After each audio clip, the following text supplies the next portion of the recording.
cloud. By the way, me trying to upload these, I had to download these recordings and upload these recordings, and uploading them to Canvas took as long as the recording itself. I don't know if my internet was slow, if Canvas was slow, or what was slow, but oh my God, I logged on, played a lot of video games while I'm waiting for these things to show up on and display on Canvas properly. So part 2 of osteology lecture, bone growth, development, and what happens when you done goof and break 1 or 2 of these. Bone healing after a fracture. So a lot of things to cover here besides just growth and healing. Bones are classified according to their shape. There's about 4 shapes, categories. And then there's selected features that you can see when you're looking at these in the classroom. That's some lab content there, but in lecture, lab always follows right after. So I'm gonna have some terms and things to look for here as you look at these in our quote unquote virtual lab here. So bones don't actually start out as bone. They start out as hyaline cartilage. Very early in development. So we got us a little itty bitty baby here, probably not even finishing the first trimester, second trimester of development in the mama's womb. So this skeleton you see here is not bone, it's hyaline cartilage in the shape of bone. Let's see, Cypress College in Orange County, and I think Harbor College in our district, LACCD, had some good collections of fetuses and jars of various stages of development many years ago. I don't know if those are still there. The provenance of those might not sit well with everybody. But let's just say many decades ago, before I was born, doctors would save babies from miscarriages and put them in jars of preservative to study and do research on. And then when those doctors got old and retired, they give their collections to various universities, community colleges, state colleges, and that's how they ended up with them. Anyway, this cartilage, it's going to start out from an embryonic type of connective tissue that's called mesenchyme tissue. So at some point even earlier, this isn't even cartilage, it's mesenchyme tissue, which is not so easily distinguished from everything else in here. Now, this cartilage is going to turn the bone gradually, and the process by which it does that is called endochondral ossification. So this bone starts to grow inside a cartilaginous structure. Okay, so this process of ossification, where cartilage turns into bone, depending on which textbook you're reading, 4 steps, maybe 5. So let's say we have a long bone here, maybe an arm, a leg bone, a femur, a tibia, fibula, a radius, ulna, humerus, metacarpal, metatarsal, and it's an itty bitty teeny tiny baby, and it's still cartilage. We're going to have bone start to form in the center. It'll be like this little ring that appears, and basically ground substance, calcium hydroxyphosphate. I keep wanting to say calcium hydroxyfluoride. No, that's a mineral called fluoride, or calcium fluoride is a mineral called fluoride. Calcium hydroxyl fluorophosphate's a gemstone called apatite. But us humans, our bones do not have fluorine in them. It's just calcium hydroxyl phosphate. So this stuff just sort of granulates, forms here inside the cartilage matrix. It's going to start in the center of a bone called the primary ossification center, and it'll expand outwards. And it'll also start at several points near the ends, and these are called secondary ossification centers. And these are going to develop very, very, very slowly. They may not finish developing until a person's in their 20s, probably early 20s for some. And in some cases, other individuals may stop growing in their teens, like at age 16. Okay, so the ossification centers, they expand outwards. Again, the primary ossification center lengthens rapidly. All things considered, this is still going to take months and months. And the secondary ossification centers just grow, increase in size only very slowly. So as this cartilage turns into bone, we're going to have 5 zones visible. Let's see. At some point, they're going to expand so much that pretty much almost everything is bone except for the growth plates or epiphyseal plates. I learned the term epiphyseal plates. I remember my instructor said, you better not write growth plates on the exam or the grad students grading it will mark you wrong.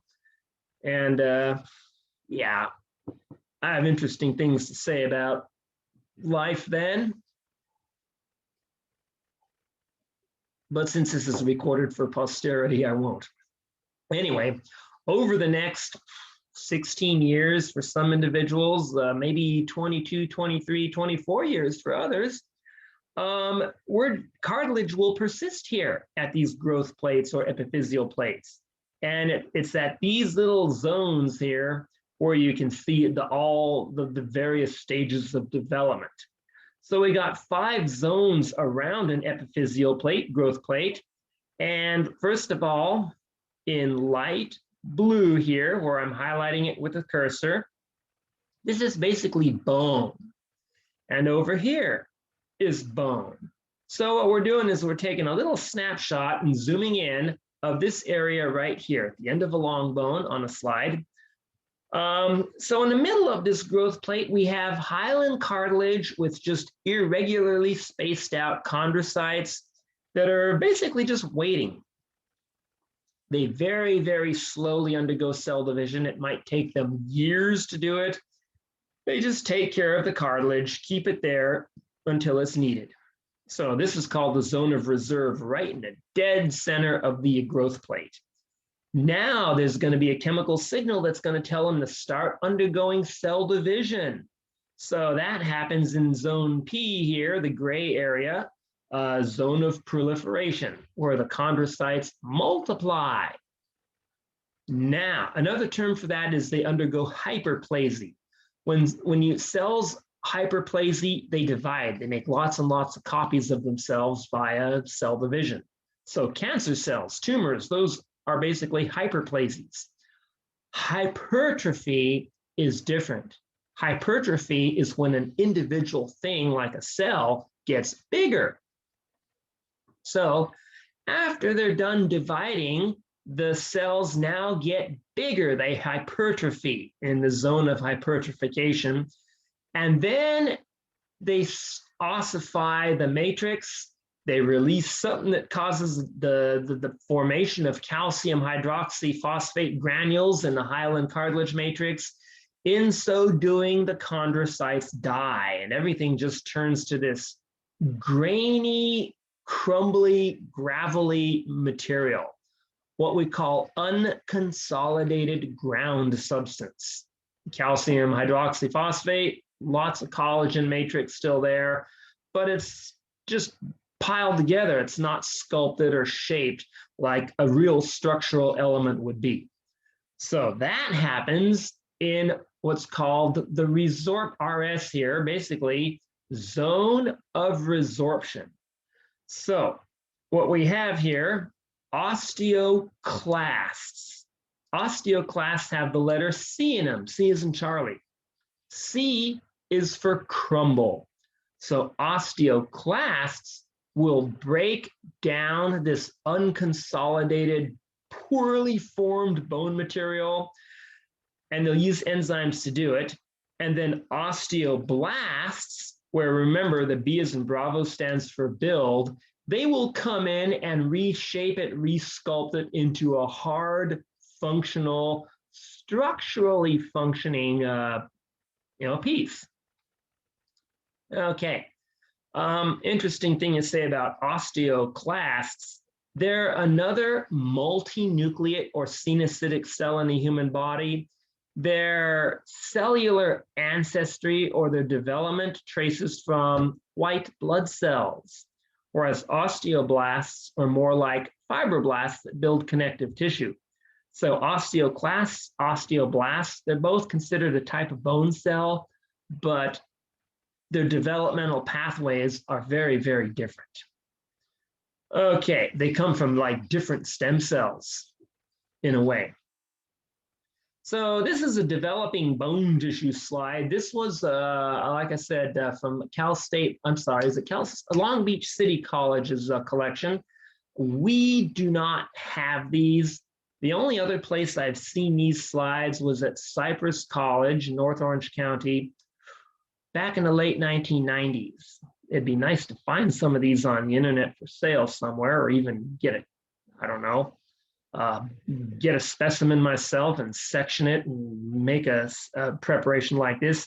Anyway, you can totally see this is like in the middle of a growth plate here. So this pink stuff here that's all jagged over here, this is bone, real actual functioning bone. And then we have our zone of resorption here, very thin band where mineralized matrix is broken down and reshaped. And then we have this area in the center here where the chondrocytes die. They sort of kill themselves in the process of mineralizing their surroundings. So we have ossification here, resorption. Then we go into the middle band here. These cells are physically getting bigger. They're hypertrophying.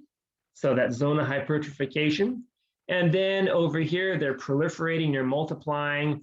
And then over here, they're just hanging out. They're not lined up. They're not doing anything. This is the zone of reserve. So let's see, on this PowerPoint, I kept this image fairly high res. I had to shrink it a little bit because this is another, at minimum, 12 megapixel image, if I recall correctly, from the camera I used. You can totally see these little purple dots here, pinkish purple dots, chondrocytes in the lacunae of hyaline cartilage, and they're just all hanging out. They're all chillaxing. Now, look at these little rows forming. 2 becomes 4, 4 becomes 6, maybe even 8. This is where they start undergoing cell division or mitosis, cytokinesis. So they form these neat little rows. Note their size. And then note how they appear to be getting bigger. These over here and here and here and here are bigger than this group here. They hypertrophy, they physically enlarge. Now, I'm gonna expand it so much. Oh my God. This made this file take forever to upload to Canvas back when I made it and did it. But this is the advantage we have with these big high-res images, is we can zoom in like this a lot, and we can actually see a freaking insane amount of detail here, which is nice. You can see that, oh my God, what happened to all these little cells? They were stacked up like poker chips on a poker table here, and then they all just sort of turned to stone, which they really did as they calcified the matrix. Nothing left. And now right here, we got a color dense, this hot fuchsia bubblegum pink mass of cells is just eating into this crumbled dead material here, dissolving it so the osteoblasts can rebuild, resculpt, reshape.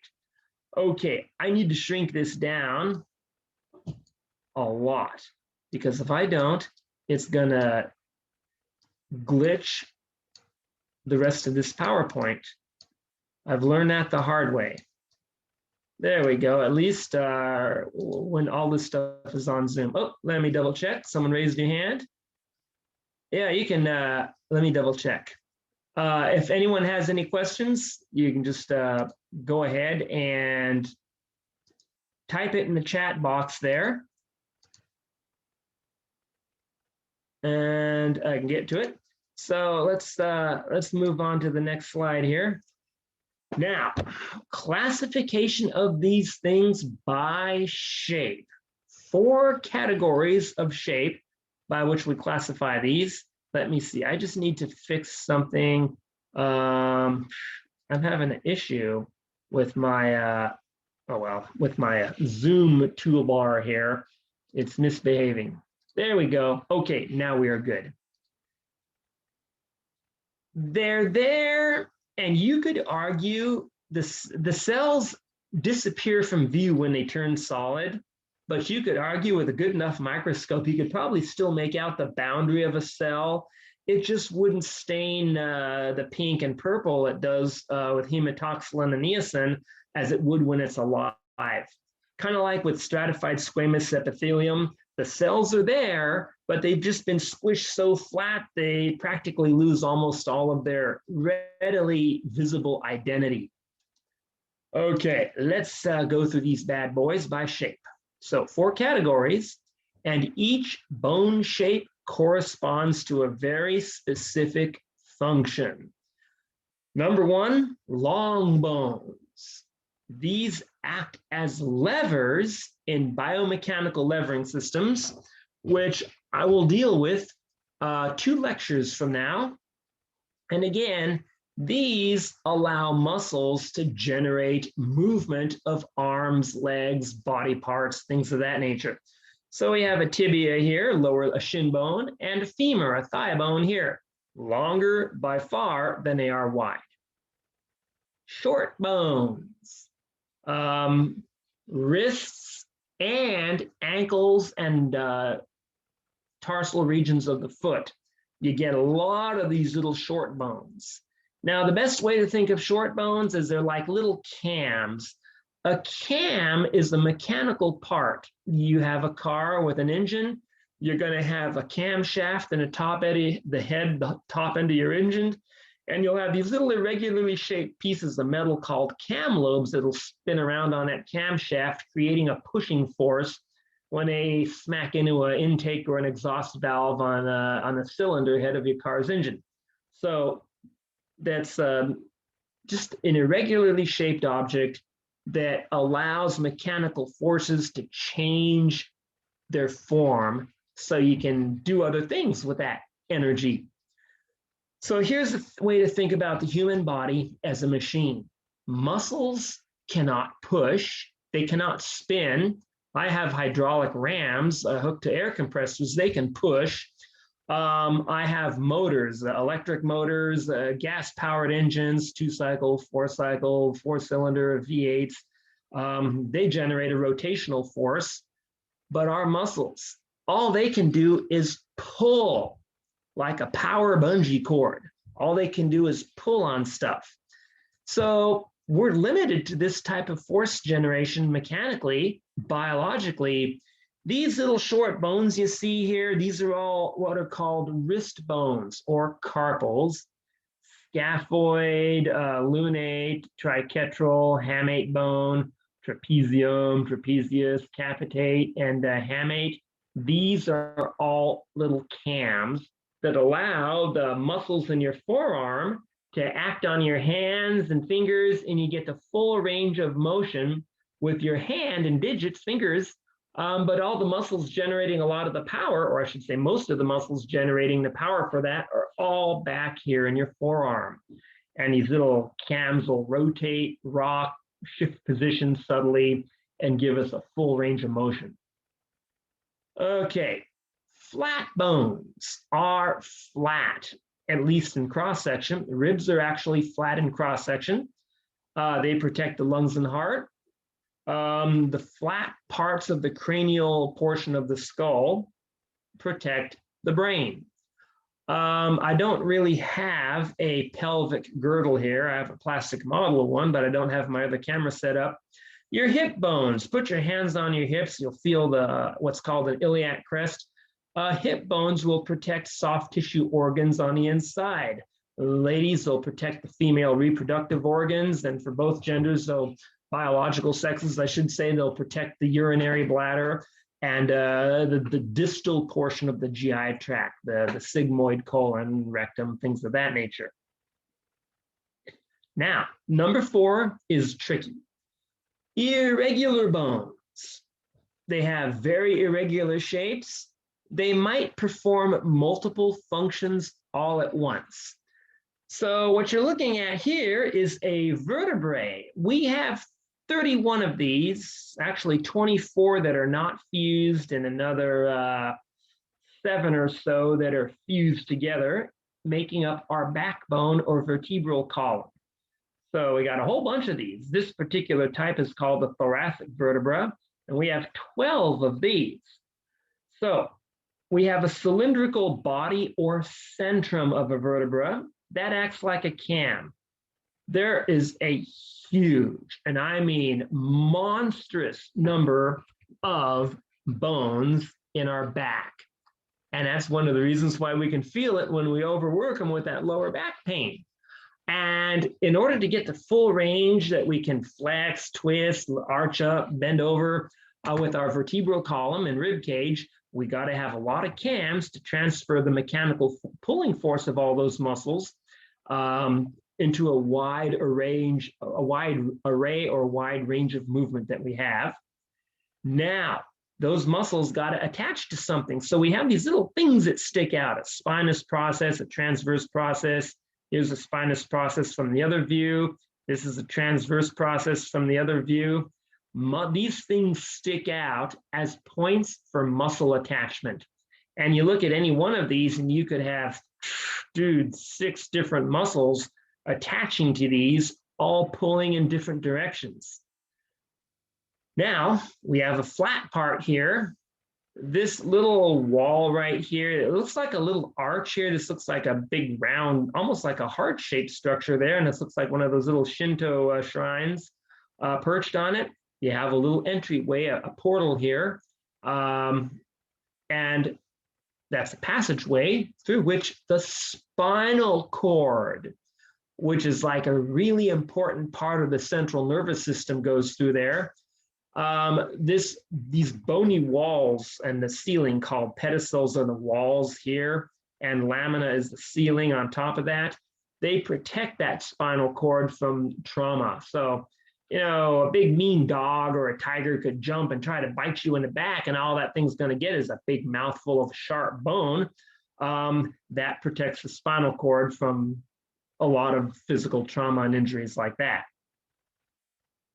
Okay, so classification of bone by shape, fairly straightforward. Once we start playing with these things in lab, and there's a lot to cover in lab, believe me, you'll see all the shapes come together. Okay, bone healing. Ooh, this looks so not cool there. Let's see, that is a wrist. No, that's a foot. This is a foot, this is an ankle. Fibula, tibia, and this looks like a view from a posterior-inferior view. Heels right here, calcaneus bones causing a lot of this. Whatever this person did to themselves, it ain't on my bucket list to do to me, that's for sure. I've done stupid things to myself, and I've had things happen to me because I was in the wrong place at the wrong time, the result in stuff that looks like this. But I'm too old for that chat right now, so no thanks. Bone healing. What happens if you break one? Well, first of all, there's a lot of different ways to break a bone. Some are like, oh my God, I think I'm gonna puke bad. And others are like, do I even have to go to the doctor for this? It doesn't even hardly hurt. I remember right after the COVID-19 lockdowns hit, I was chasing my kid around the kitchen living room because little kids just love to be chased right before bedtime. And I just whanged my foot on a corner of the baseboard molding on a wall, busted the baseboard completely off, and broke my toe. At the time, we did not know COVID-19 only killed 0.3% of the people that got it. And of the people that died, they were all very specifically comorbid, 80 years or older, and generally obese. We thought, oh my God, this stuff could get us too. So I figured, you know what? I'm gonna not go to the doctors for this because they're swamped already, I was guessing, because this is right when they first did the flatten the curve thing. So that was a toe fracture. And in that case, it wasn't even worth going to the doctors for. But not all bone fractures are like this. You can break a bone transverse fracture. You can have oblique fracture. Something called a spiral, also known as a green stick fracture, is actually a thing, especially with this particular bone, the thigh bone or femur. Comminuted, if that. I had that happen to me when I was 7 years old or 8 years old, I forget. Comminuted fractures, I do not like those. That's where the bone's shattered. An avulsion is where a piece of the bone is literally torn off. One of our instructors had an avulsion, and believe it or not, I believe it was this little portion right here. She just wanged her ankle on something going outside to feed the cats in the morning. It broke, and the muscles and tendons that attached to the bones just pulled it apart. And didn't. That's why you need a cast to immobilize this stuff for 2 or 3 weeks to keep the muscles and tendons from wanting to move and prevent bone healing. But yeah, I'm looking at this, definitely an avulsion right there, where this distal tip of the fibula was torn off and pulled away from the shaft up here. Ouch. You can have an impacted fracture where the bone is driven into itself, sort of what I had, a compound comminuted impacted fracture. You could just have a crack, a hairline crack, a fissure that doesn't even go all the way through the bone. This here is also known as a green stick fracture. A lot of green sticks go spiral, or it's like you have a green piece of wood, like a sapling, a little tree. And I got these American ash trees coming up all over my yard. If they're little enough, I just break them. If they get too big, I have a katana. I like to go out there and whack them with the katana. My neighbor's like freaking out. There's this dude out in his yard with a katana, and he's cutting trees with it. What should we do? It's where the thing breaks, but it doesn't break in completely. It doesn't snap in two. It just snaps. Once again, I do not need that happening to my bones. No thanks. Yes, a fissure can be considered a hairline fracture. Happens a lot, and I've had those, and I haven't even gone to the doctors. Heck, I've cracked ribs, and it's like, they're just going to tell me, bro, you cracked a rib, take it easy. We can't exactly put a person's chest in a cast because then they couldn't breathe. So there's that. One issue I have about this diagram, I pulled this off the internet. It's nice, but it's not fully comprehensive nor fully correct. This transverse fracture here, the bone is completely broken into 2 parts. Same with the oblique, spiral, comminuted, avulsion, impacted. So these are called complete fractures. However, let's go over here. This fissure and green stick are not complete. They are incomplete fractures. The bone's not completely broken into 2 yet. Thank goodness. Term papers, homework, lab reports. You should not turn those in incomplete. Tax forms, 1040s, whatever, you should always fill those out completely. Applying for a car loan, a mortgage, fill that out completely. But bone fractures, it's okay to start those and not finish them. It's okay to have incomplete fractures. I'd rather have one of those than a complete one. Okay, so they can also break the skin. If it does not break the skin, it's called a closed fracture. I remember when my elbow bit the dust, that was an open fracture. The bone was sticking out of the skin. Open fractures are extra bad because now you have a big open wound. The skin is broken, bone might be sticking out. You have a nasty entryway for infection. Ooh, debriding this in an emergency field situation is not gonna be fun. I remember when I was a little kid, I broke some bones and the nurse was like debriding them in the hospital. They gave me a shot of something called Demerol, and holy hell did that stuff hurt like crazy at the time. As I've gotten older, that's one of the hobbies I've given up, breaking bones, skateboarding. And I know some guys that are like 63 years old and are still on the skating scene, and they're actually good at it. That's just like me. No, I don't need the hassle anymore. Anyway, if you do happen to break one of these things, better you break a bone than a tendon, ligament, better you break a bone than tear cartilage, and definitely better you break a bone than tear, physically rip a muscle, because bones, unlike all those other things, will heal really quick within 90 to 120 days. And when I say heal, I mean completely heal back to pre-injury status. When a bone breaks, it's gonna bleed like crazy because they're so well vascularized. A lot of blood vessels in here, as you would expect, because guess where red blood cells are made? In the myeloid tissue in these things. So what's going to happen in day one, immediately you get this big, massive blood clot, and this is called a hematoma. Toma means cut, or a tome means like a knife or a cut. So it's like this big bloody clot cuts through the bone, and that's going to stay there for 1 to 3 days.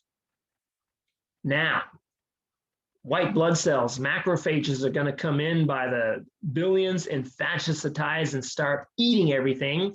And at the same time, an army, divisions full of division, an army full of divisions of fibroblasts is going to come in right behind them and start laying down a fibrous callus, build this big, massive connective tissue, poorly constructed, hastily built. But it'll be good for about 5 to 7 days, and it'll hold the two pieces of bone together. Now, of course, if you really do what's shown on this image here, especially if it's your arm, forearm, upper arm, thigh, leg, expect to be in a cast. A plaster cast will immobilize everything for 2-3 weeks to allow your bones to absolutely stay perfect after the orthopedic surgeon has aligned them and basically what we say, set the bones so they're back to where they should be. Helps your fibroblasts immensely. So after about 5 to 7 days of this, osteoblasts will start to come in. So now for the next 2 or 3 weeks, we're going to have a bony callus. So a bunch of osteoblasts came in and started mineralizing the fibrous callus, turning it into an unconsolidated gob of calcium hydroxyphosphate surrounding the collagen fibers. That's nice, but it's not that functional, not that strong, but at least the cast can come off. Your bones are rigidly joined. Now it's about 3 months, maybe 4 months of physical therapy. First once a day, once every 2 days, then once every 3, every 4 days, then twice a week, once every 2 weeks, and then once a month. That physical therapy is important to build the bone density, because where muscles pull on bone, bone density increases and that bone gets stronger because of that. So osteoclasts, C as in Charlie, C stands for crumble. They'll break down this bony callus a little bit at a time. And then the osteoblasts, B is for Bravo, B as in build, as in Bob the Builder, will come in and sculpt it, reshape it into its proper form. Okay, so this last phase here takes forever, all things considered, and that's called the remodeling phase, bone remodeling. Okay, some folks do have to get screws because, let's go up to this one. Where are we? There's that scary diagram, scary image. That. This is on a foot. And not only is this on a foot, but the body, the entire person's weight is going to be pushed on this articulation, this joint. So these bones, especially if the person's older, or maybe has issues with the osteoporosis, osteopenia, this is going to be a problem. This may take forever to heal. The other issue is that muscles attach to the edges of these bones and will pull on them involuntarily. Try keeping an arm or a leg completely still for even 15 minutes, let alone 30 minutes, 1 hour, 2 hours, 3 hours. The human body just has this need to move. You get stretch reflexes. And in some cases, a cast to immobilize stuff just is not enough. So bars of titanium or stainless steel with titanium screws. Titanium is better than stainless steel because it is truly a hypoallergenic metal. Stainless steel contains chromium, nickel, and that stuff can leach out due to biological action, and then people will have allergic reactions to their own implants. A lot of people have nickel allergies and certain types of jewelry they can't wear. Sometimes you just need this stuff if this is a high stress, high movement area with lots of muscles attached to it. And in the case of some other patients, their bones may just be too old and too quote unquote thin to ever heal properly. Okay, so I believe we are done with osteology. Next up will be arthrology, joints, and then biomechanics. So let me stop recording here to save bandwidth. And yeah, I want to stop